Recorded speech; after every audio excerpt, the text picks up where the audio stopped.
Hello students, how are you all? I hope you all are doing really well. बच्चों, English grammar में आज हम पढ़ेंगे direct और इनडायरेक्ट स्पीच के बारे में। तो चलिए शुरू करते हैं। Direct and indirect speech. When the actual words of the speaker are quoted, it is called direct speech. When the actual words of the speaker aren't quoted and only the essence is given of what the speaker said, it is called indirect speech. जब बच्चों किसी speaker की किसी के कही हुई बात को हम उसी के शब्दों में कोट करके लिखते हैं तो वो हमारी क्या कहलाती है? डायरेक्ट स्पीच कहलाती है। ठीक है।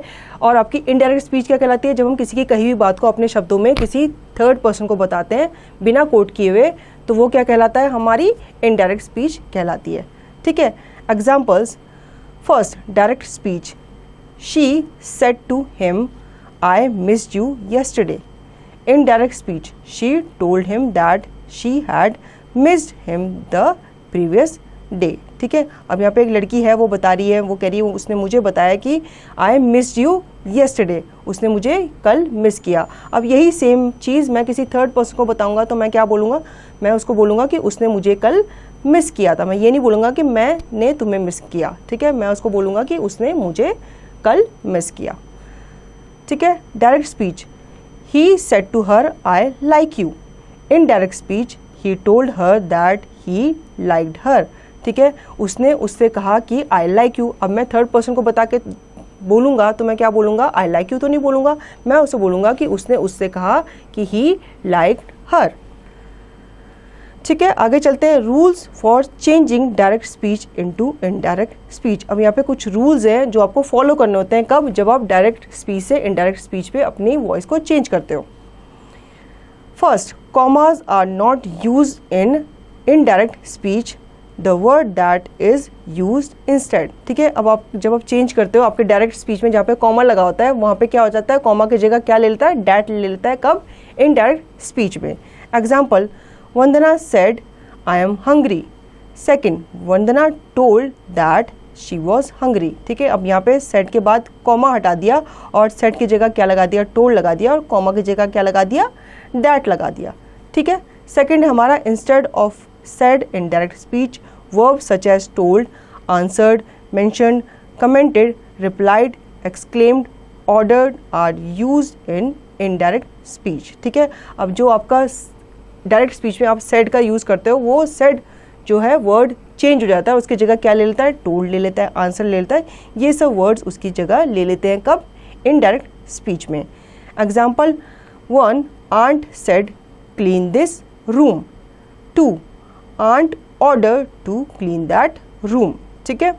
थर्ड है हमारा, if the reporting verb in direct speech is in present और future tense, the tense remain the same in indirect speech. अगर आपकी रिपोर्टिंग वर्ब जो है डायरेक्ट स्पीच में किस में है? प्रेजेंट और फ्यूचर टेंस में है, तो वो सेम ही रहेगी आपकी इनडायरेक्ट स्पीच में, वो चेंज नहीं होगी। Examples, Farid says I will help.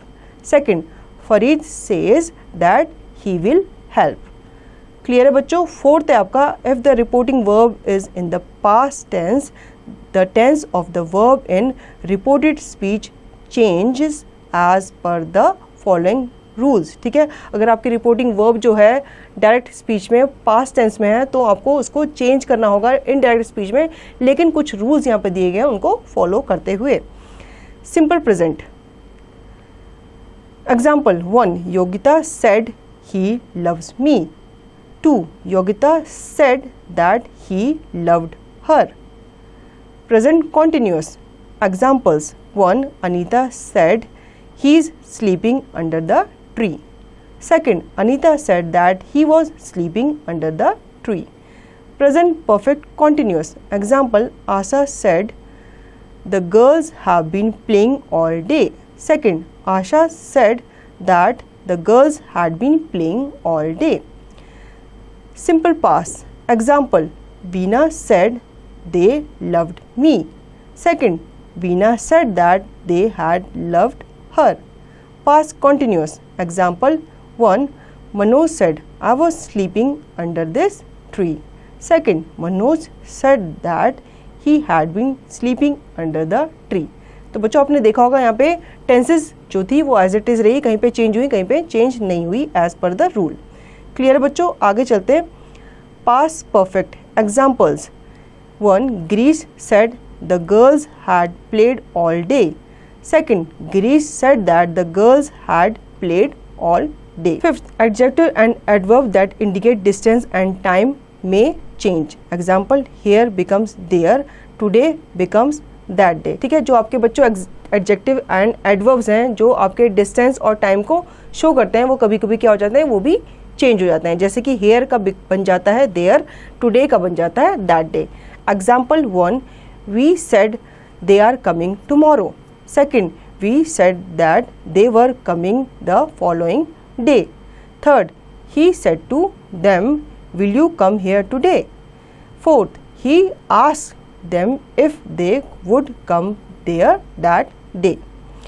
6th है हमारा, when we report direct speech the possessive adjective and pronoun might change। ठीक है, जब हम डायरेक्ट स्पीच को रिपोर्ट करते हैं तो हमारे जो पोजेसिव एडजेक्टिव और प्रोनाउन है वो क्या है, वो चेंज हो सकते हैं।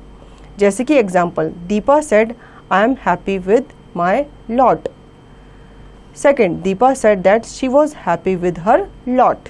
ठीक है। 7th, will and shall become would and should respectively. ठीक है, जो आपके विल और शेल है वो आपके डायरेक्ट स्पीच से जब आप इनडायरेक्ट में जाते हो तो वो क्या बन जाते हैं, विल का वुड बन जाता है, शेल का शुड बन जाता है। Examples, he said to her will you help me. 2, he asked her if she would help him.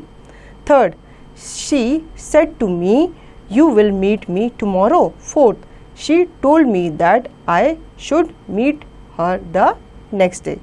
तो बच्चों ये सारे एग्जाम्पल थे आपके किसके, डायरेक्ट और इनडायरेक्ट स्पीच के। ठीक है, तो आई होप आपको डायरेक्ट और इनडायरेक्ट स्पीच का ये चैप्टर अच्छे से समझ में आया होगा। अब इसकी दी गई एक्सरसाइज की प्रैक्टिस आपको खुद से करनी है।